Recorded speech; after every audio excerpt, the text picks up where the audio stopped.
So I hope that there's been some type of benefit to your hearing some of the ideas I've been sharing or suggesting to you over the course of these videos, where we've talked a little bit about self-care techniques or exercises, strategies, practices that you can do on your own, ideally on a daily basis, to build into yourself healthy, helpful, and positive habits of attention and emotion.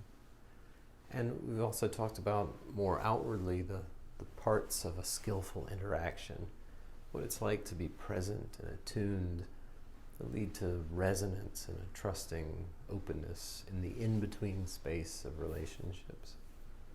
And hopefully some of the discussion surrounding the environment or conduct or different language, different types of language we can use has been helpful as well.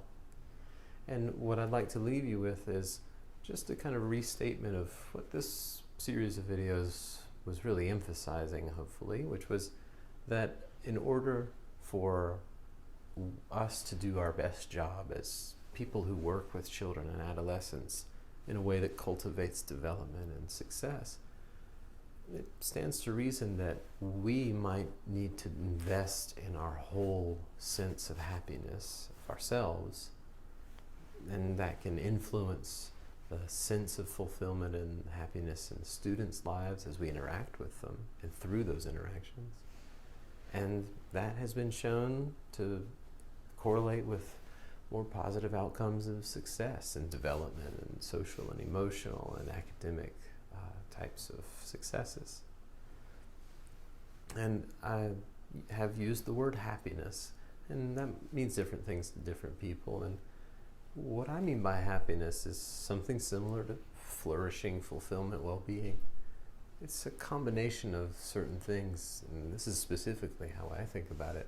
An ability to experience distress and discomfort without feeling pure suffering, and maybe even feeling purified by having gone through challenges. An ability to experience the pleasant and enjoyable parts of life in ways that are deeply fulfilling and satisfying, rather than wishing that they wouldn't go away and trying to cling on to them.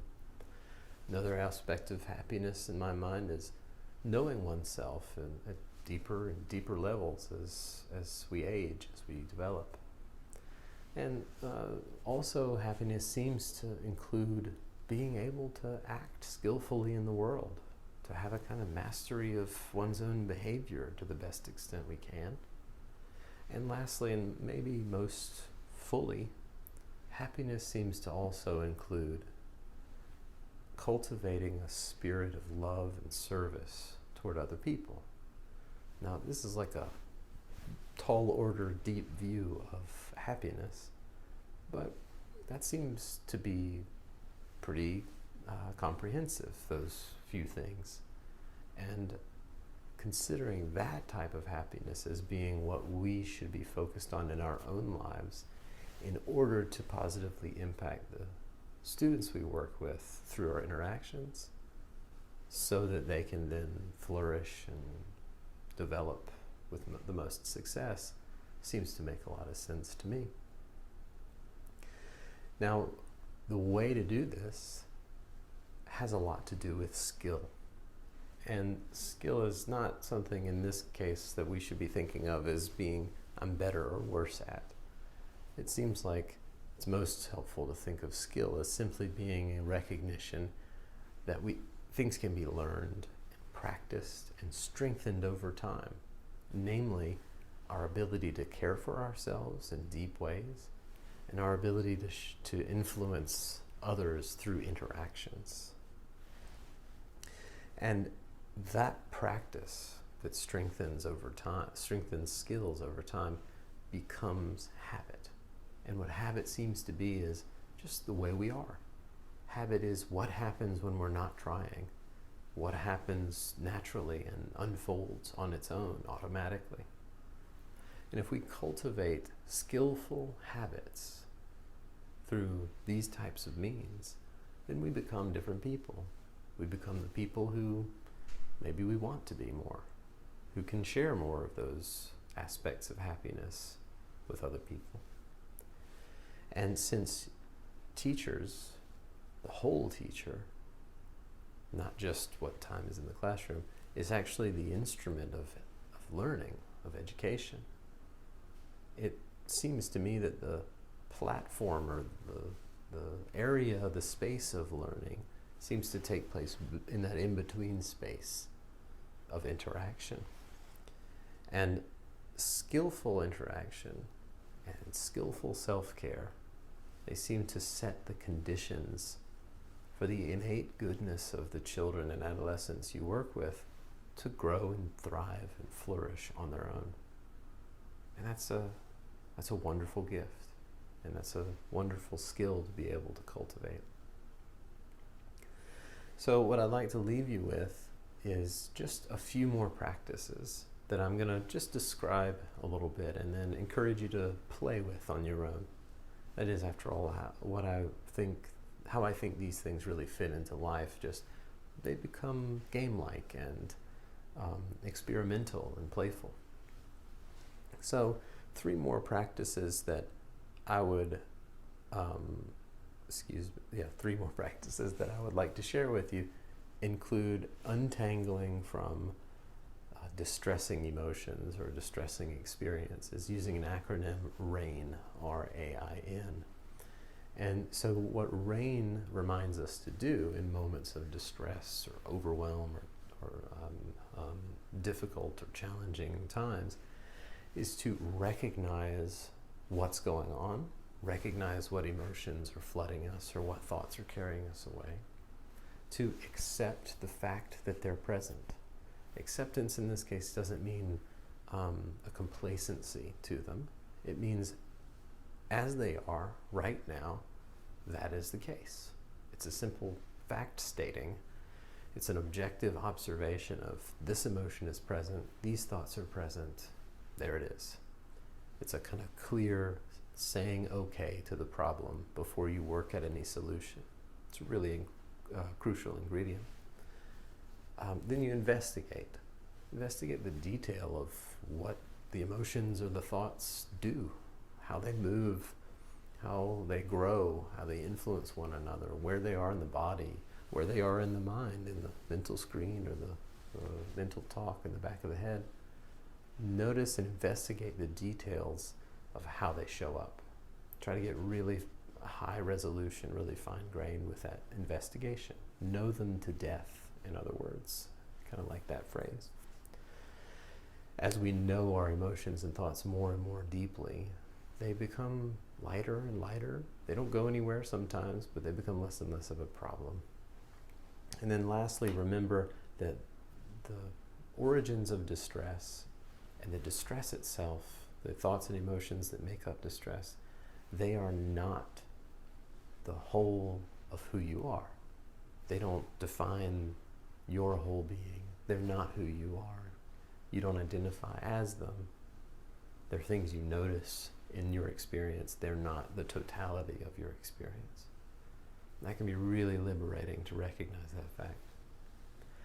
Second practice I'll suggest you experiment with is geared toward deepening positive and meaningful experiences in your life overall, and making meaningful experiences, positive, enjoyable times, more sticky, so to speak.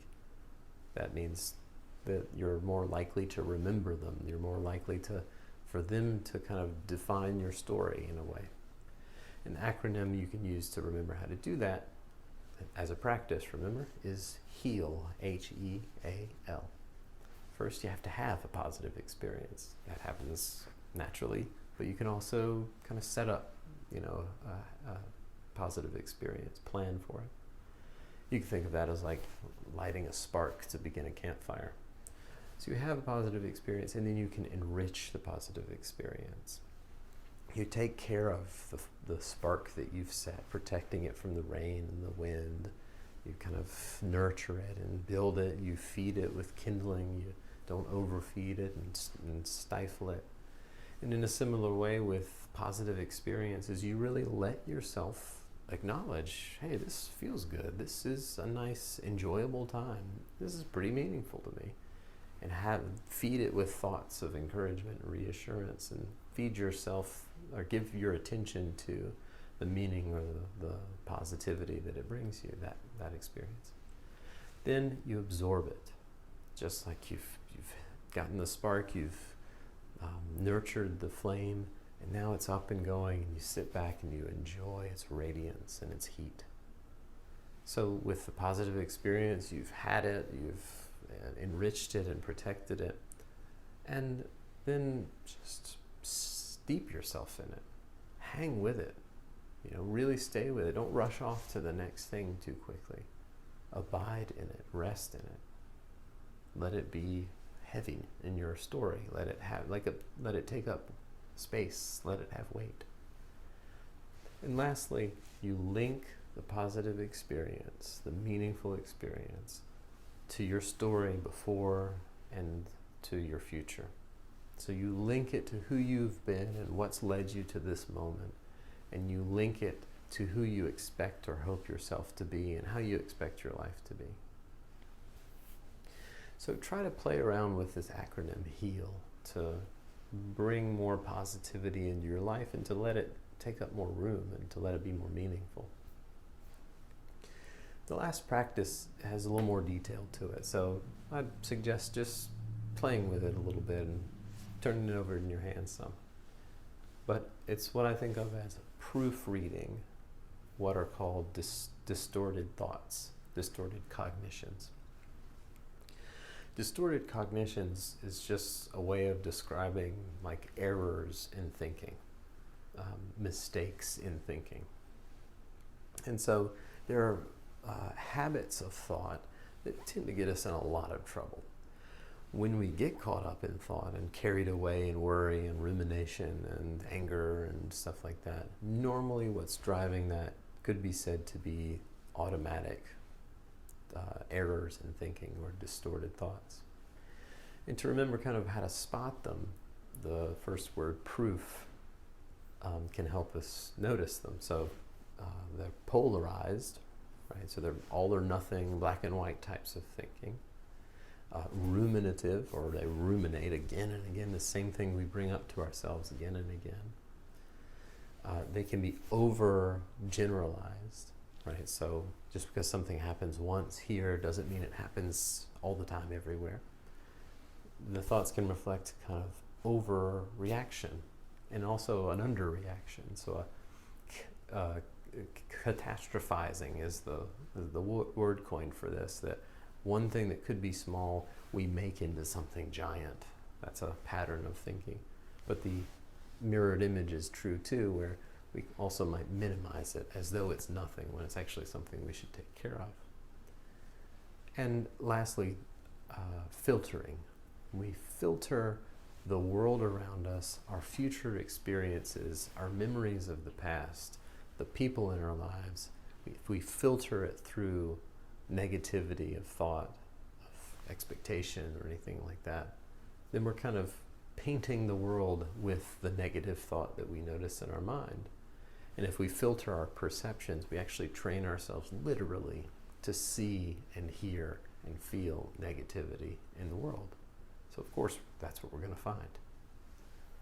So those are one way of thinking about certain types of cognitive distortions or errors in thinking. Now, what to do about it? The read portion of proofread is to recognize it. There it is. There's that pattern of thinking. There's that rumination, that black and white thinking, that overgeneralizing, that filtering, whatever it is. Point to it, so to speak. Just recognize that it's there. Then examine the evidence. Demand the evidence. Ask your thoughts to provide proof for their truth. You kind of play the amateur attorney, demanding evidence for their truth. And if there's no evidence for those patterns of thought, it can be a little easier to set them aside, cast them out. You also might consider, in that process, to examine alternative explanations or interpretations. So something happens, I notice these thoughts come up, I recognize these errors of thinking, And I might think, okay, instead of that way of thinking, what's another way of thinking that could be more helpful and even more valid or more true? So if I notice myself, I messed up here, I'm always doing this, every time this happens, I make a mistake. That's an example of that polarized all or nothing thinking. Pausing there after I've recognized it and maybe looking for an alternative way of viewing it. Okay, maybe I do have this little area that I need to improve in, but maybe it doesn't happen all the time, and maybe it's not as bad as I thought. Maybe I only have to fix this, and then the result will be a lot better. Having a shift or a reframe of the interpretation of a negative circumstance can really knock the knees out from a lot of those errors of thinking.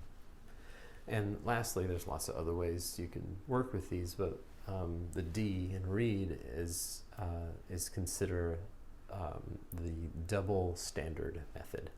The double standard method is to imagine what you would say to someone you care about and want the best for if they were going through what you're going through and having those same thoughts about themselves or the situation. In other words, treat yourself like you're someone that you're looking after.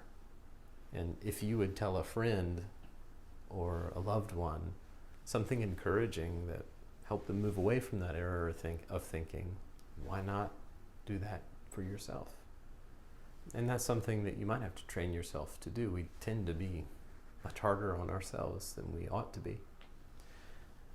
But using that as a kind of framework, proofreading those errors of thinking, hopefully can give you something to work with as you notice those patterns of thought that keep you stuck in even ways of reacting or ways that you don't feel happy about. So I've enjoyed sharing some of these ideas with you, and hopefully some of them have felt useful and relevant, and hopefully you've tried some on with a kind of playful attitude. And what I genuinely hope for you is that you orient yourself toward a whole picture of your own sense of satisfaction in life and take care of yourself. Try to cultivate a feeling of well-being and fulfillment in your life for your own sake, but also recognize that that effort is also for the sake of the children and adolescents you serve, and that that's actually a direct way to influence them, not just well, but for the best. That teaches through your own happiness. And the interaction that you share with them, the relationships you build with them, is a conduit for that happiness to be transmitted in a certain way and for learning to deeply occur as a result of it. And those children who you serve, those adolescents you serve, will be influenced by that, and their success in lots of different domains of life will be influenced by it too. So I appreciate your attention. I do think that's one of the most valuable human commodities, and I don't take it for granted. And I wish you all the best in all the work you do in all the domains of your life.